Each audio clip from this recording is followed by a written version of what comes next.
Hello दोस्तों, नमस्कार। आप सबका स्वागत है हमारे YouTube channel new haven classes पर। दोस्तों, आप सभी की बोर्ड परीक्षाएं आने वाली हैं, बहुत ही कम समय बचा हुआ है और इसी को देखते हुए हमने अपने चैनल पर आपको इंग्लिश की क्लासेस प्रोवाइड करानी स्टार्ट की है।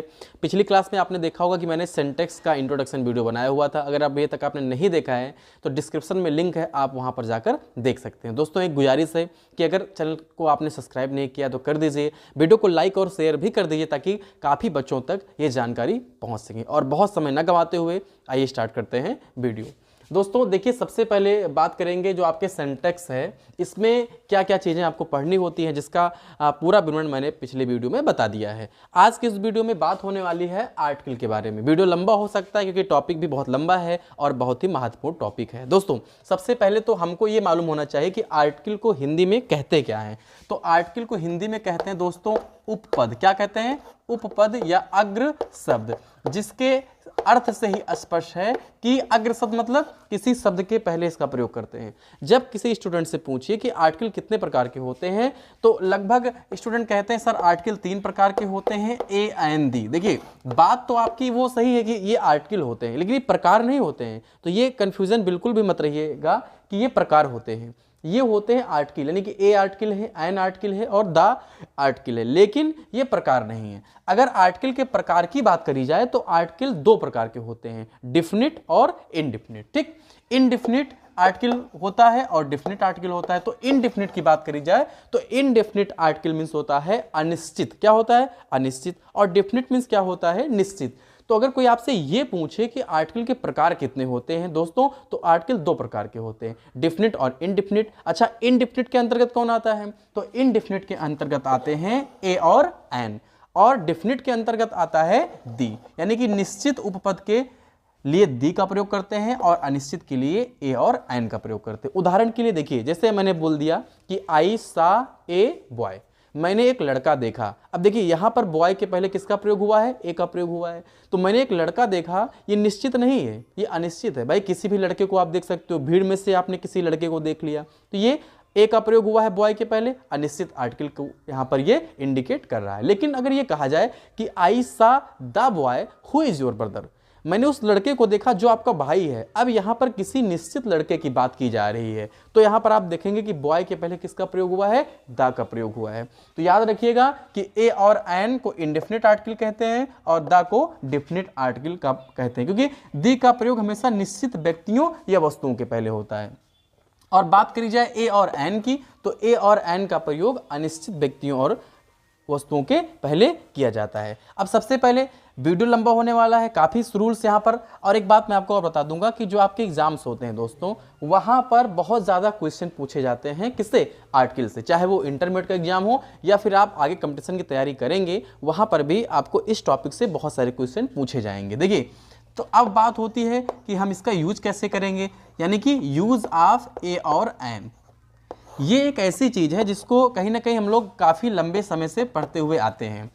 आपने कई बार पढ़ा भी होगा, आप में से काफ़ी लोग इसको पढ़ रखे होंगे। आपको बचपन से पढ़ाया जाता है कि भाई स्वर के पहले, यानी कि अगर किसी भी वर्ड की शुरुआत ए, ई, आई, ओ, यू, ये बताइए हैं क्या? ये ए, ई, आई, ओ, यू, ये पांचों क्या हैं? वावेल्स हैं, यानी कि स्वर हैं। तो ये जो जर्नल रूल है वो पढ़ाया जाता है कि जब किसी शब्द की शुरुआत स्वर से होती है तो उसके पहले एन का प्रयोग करते हैं। जैसे कि भाई एप्पल आ जाए तो एन एप्पल, ठीक। एलिफेंट आ जाए तो एन एलिफेंट, तो कुछ भी आ जाए, अम्ब्रेला आ जाए एन अम्ब्रेला। और जिनकी शुरुआत इन शब्दों को छोड़ के, यानी कि जो 21 आपके और बच्चे हैं व्यंजन, उनसे होती है, तो उनके पहले हम लोग किसका प्रयोग करते हैं? ए का प्रयोग करते हैं। तो बेसिकली नियम तो आपका ऐसा ही है, लेकिन ये नियम आपको कारगर कब साबित होगा? जब आप 6 में पढ़ रहे हो या हाई स्कूल तक कह लीजिए या 8 तक कह लीजिए। लेकिन जहां आप कंपटीशन की तैयारी करने जाओगे दोस्तों, या आप हाई लेवल पे पढ़ोगे, हाई स्टैंडर्ड पे पढ़ोगे, तो कहीं ना कहीं ये रूल थोड़ा सा डिफरेंट हो जाता है। क्यों? क्योंकि अब यहाँ पर कुछ आपके अलग तरह के नियम आ जाएंगे। तो देखा जाए तो अगर आपकी इंटरमीडिएट की बात करी जाए तो जो ये रूल है, इसको कम से कम आपको 10 नियम पढ़ने पड़ेंगे ए और एन के लिए। लेकिन हम इस वीडियो में आपको केवल एक रूल बताने वाले हैं। अगर आप इसको ध्यान से पढ़ लेंगे तो कहीं ना कहीं आपको किसी भी और रूल को पढ़ने की आवश्यकता नहीं है, ठीक। क्योंकि भाई वैसे तो इनके पहले एन का प्रयोग करते हैं और सबके पहले ए का प्रयोग करते हैं, लेकिन देखिए अब यूनिटी आ जाए तो अब यहाँ पर तो इसके अनुसार तो एन लगना चाहिए कि नहीं लगना चाहिए। यू क्या है, स्वर है, तो एन लगना चाहिए, लेकिन लगता क्या है, ए लगता है। ठीक, तो ऐसा क्यों होता है, आइए इसको हम लोग देखते हैं। देखिए सबसे पहले आपको एक बात कहना चाहूंगा कि अगर आप आर्टिकल पढ़ रहे हो, आपको ए और एन का प्रयोग करना है, तो आप जिस शब्द के पहले आपको ए और एन का प्रयोग करना है, मान लीजिए कोई भी वर्ड हो, अगर आपको ए और एन का प्रयोग करना है तो उसका हिंदी उच्चारण लिख लीजिए। देखिए दोस्तों, अगर उसका जो हिंदी उच्चारण है, क्या है, उसका हिंदी उच्चारण जो है वो निकलता है छोटा आ से आहा तक। अब आप बताइए, छोटा आ से आहा, ठीक, ये छोटा आ से आहा तक ये क्या होता है, आ से आहा तक ये आपके होते हैं स्वर, हिंदी के स्वर होते हैं। तो अगर किसी भी इंग्लिश वर्ड का प्रोनाउंसिएशन, इंग्लिश वर्ड का उच्चारण आ से आहा के बीच निकलता है, यानी कि हिंदी के स्वर से निकलता है, तो आप उसके पहले बेहिजक एन का प्रयोग कर दीजिए। और अगर उसका हिंदी उच्चारण का से लेके ज्ञा तक निकलता है, ठीक, तो ये क्या होता है, हिंदी का ये व्यंजन होता है, तो आप इसके पहले किसका प्रयोग कर देंगे, आप ए का प्रयोग कर देंगे। तो रूल को यहाँ पर नोट डाउन कर लीजिएगा, लिख लीजिएगा, ध्यान से सुन लीजिएगा कि अगर हमें किसी भी वर्ड के पहले ए और एन का प्रयोग करना है तो सबसे पहले उसका हिंदी उच्चारण कर लेंगे, और अगर उस शब्द का हिंदी उच्चारण हिंदी के स्वर से, यानी कि हिंदी के स्वर यानी कि आ से आहा के बीच निकलता है तो उसके पहले एन का प्रयोग करेंगे, अदरवाइज का से ज्ञा तक निकलता है तो उसके पहले ए का प्रयोग करेंगे। कहने का मतलब यह है कि आपको वरीयता किसको देनी है, आपको हिंदी के वावेल और कॉन्सोनेंट को वरीयता देनी है, ना कि इंग्लिश के अनुसार आपको प्रयोग करना है। कर सकते हैं इंग्लिश के अनुसार भी, लेकिन इसके लिए आपको कम से कम 10 से 12 रूल पढ़ने पड़ेंगे, तो कोई मतलब इसका रह नहीं जाता है। तो हिंदी का उच्चारण कर लेंगे और हिंदी के उच्चारण के लिए हम लोग इसका यूज करेंगे। तो कुछ एग्जाम्पल से समझते हैं कि इसका प्रयोग कैसे होता है। तो हम यहाँ पर ए और एन का प्रयोग कर रहे हैं दोस्तों, ए और एन का प्रयोग कर रहे हैं। कुछ तो आपके नॉर्मल शब्द हैं, जैसे ऑरेंज आ जाए, ORANG, ऑरेंज आ गया, ठीक। ये अब आप इसके पहले किसका प्रयोग करते हो, एन का प्रयोग करते हो, एन ऑरेंज। तो आप ये भी कह सकते हो कि AEIOU में से आया है, या इसका आप हिंदी उच्चारण लिखोगे ऑरेंज का, तो कैसे लिखोगे, देखिए ऐसे ही तो लिखोगे ऑरेंज, यानी कि बड़ा आ आया हुआ है, तो एन का प्रयोग हो गया। देखिए जैसे आपको लिखना है यूनिटी, यूनिटी लिखनी है, आपको लिखना है यूनिवर्सिटी। देखिए यूनिटी, यूनिवर्सिटी, ये सारे शब्द हैं। अच्छा, इनकी शुरुआत किससे हुई है, इनकी शुरुआत यू से हुई है। अब यू क्या है इंग्लिश का, AEIOU, इसका स्वर है ना इंग्लिश का। तो अगर जो आप नॉर्मल जर्नल रूल पढ़ते हो कि AEIOU के पहले एन लगाएंगे, बट अगर आप दोस्तों यहाँ एन लगा दोगे तो आपकी गलती हो जाएगी, तो आपको इसके पहले ए का प्रयोग करना है। तो कैसे होगा, जो मैंने आपको अभी रूल बताया है उसके यहाँ पर आप फॉलो कर दीजिए। देखिए सबसे पहले इसका प्रोनाउंसिएशन करिए, यूनिटी कैसे लिखेंगे, यूनिटी ऐसे लिखेंगे, यूनिवर्सिटी लिखेंगे। अब बताइए जो या आया हुआ है इसके प्रोनाउंसिएशन में, वो हिंदी का क्या है, हिंदी का व्यंजन है, हिंदी का स्वर नहीं है। तो हिंदी का व्यंजन आया है तो हम इसके पहले किसका प्रयोग करेंगे, ए का प्रयोग करेंगे।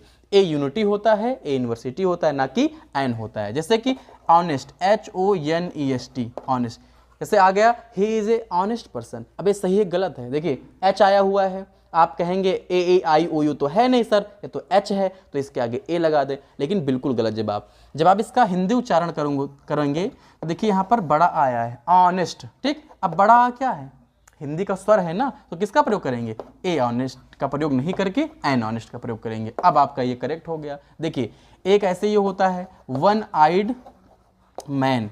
अब देखिए एक आंख से अंधा व्यक्ति, शुरुआत किससे हुई है, ओ से हुई है। ओ तो स्वर है हिंदी का, हिंदी का स्वर है नहीं, ओ क्या है, इंग्लिश का स्वर है, लेकिन इसके अनुसार लगाओगे तो आप फिर गलती कर दोगे। तो इसका उच्चारण लिख लो, वा ना वन। अब बताइए वाह क्या है, वाह हिंदी का व्यंजन है, तो हिंदी का व्यंजन है तो लगा दो ए, हिंदी के अनुसार आपको लगाना है, ना कि इंग्लिश के अनुसार लगाना है। तो हो गया यहाँ पर ए। अब देखिए यहाँ पर MA है, इसी में एक रूल है इंग्लिश का कि जो संक्षिप्त शब्द होते हैं, यानी कि एब्राविएशन शब्द जो होते हैं, संक्षिप्त शब्द होते हैं, उनके पहले हमेशा एन का प्रयोग करते हैं। ये रूल आपके बुक में भी दिया हुआ है, लेकिन अगर आप इस रूल को फॉलो करके आगे बढ़ेंगे तो आपसे गलतियां भी होंगी। और गलती कहाँ होगी मैं अभी आपको यहाँ पर बताने वाला हूँ। तो भाई एब्राविएशन ही तो है MA, तो चलो ठीक है, आपने उस नियम के अनुसार लगा दिया an MA, he is an MA, कोई बात नहीं, सही हो गया। अच्छा आप BA में क्या करेंगे, क्या आप BA में भी एन लगा देंगे, भाई एब्रेविएशन तो ये भी है, तो यहाँ पर आपसे मिस्टेक हो जाएगी। तो जो मैंने आपको रूल बताया है उस रूल को फॉलो करेंगे तो आपसे गलतियाँ होने के चांस ही नहीं है। तो आप यहाँ पर एन लगा दिए तो सही हो गया, यहाँ एन लगाओगे तो गलत हो जाएगा। चलो इसका उच्चारण लिखते हैं, MA लिखो सब लोग, MA। बताइए ये क्या है, हिंदी का आ से आह के बीच में तो आता है, हिंदी का क्या है ये, हिंदी का ये स्वर है, तो इसीलिए हमने यहाँ पर एन लगा दिया। लेकिन अब बी ए लिखो, बी ए। अब बताइए, अब बा आ गया है, अब बा स्वर है कि व्यंजन है हिंदी का, तो हिंदी का व्यंजन है, तो व्यंजन के पहले ए का प्रयोग करेंगे, तो ए बी ए होगा। ही इज एन एम में ये सही है, और ही इज ए बी ए ये सही है, ना कि एन बी ए होगा। तो सबसे चीज़ें आपको यहाँ पर ये ध्यान देनी है। कुछ ऐसे शब्द हैं जैसे कि यूनिटी आपका हो गया, यूनिवर्सिटी हो गया, ऑनेस्ट हो गया, ये हो गया, उसके बाद ये एब्रावेशन आपके शब्द हो गए। तो ये सारे जो वर्ड हैं ये ज़्यादा एग्जाम्स में पूछे जाते हैं, तो आपको ये ध्यान रखना है। और जो इसका पूरा कह लीजिए पूरा सार निकला इस पूरे वीडियो का, वो ये निकला कि आपको ए और एन का प्रयोग करने से पहले सबसे पहले ध्यान क्या रखना है कि हिंदी का प्रोनाउंसिएशन कर लेना है। हिंदी का उच्चारण अगर स्वर से निकलता है तो आपको एन का प्रयोग करना है, और अगर हिंदी का उच्चारण व्यंजन से निकलता है तो आपको ए का प्रयोग करना है। इतनी सी बात आपको पढ़नी थी। और इसके और भी एग्जाम्पल के साथ हम मिलेंगे आपको एक अगले वीडियो में। ये था रूल का वीडियो। और दोस्तों, अगर वीडियो आपको पसंद आते हैं तो आपके लिए बड़ी मेहनत करनी पड़ती है, तो एक बार लाइक कर दीजिए, वीडियो को शेयर कर दीजिए दोस्तों तक, और चैनल को सब्सक्राइब नहीं किया है तो जरूर कर लीजिए। फिर मिलेंगे दूसरे वीडियो में, तब तक के लिए नमस्कार।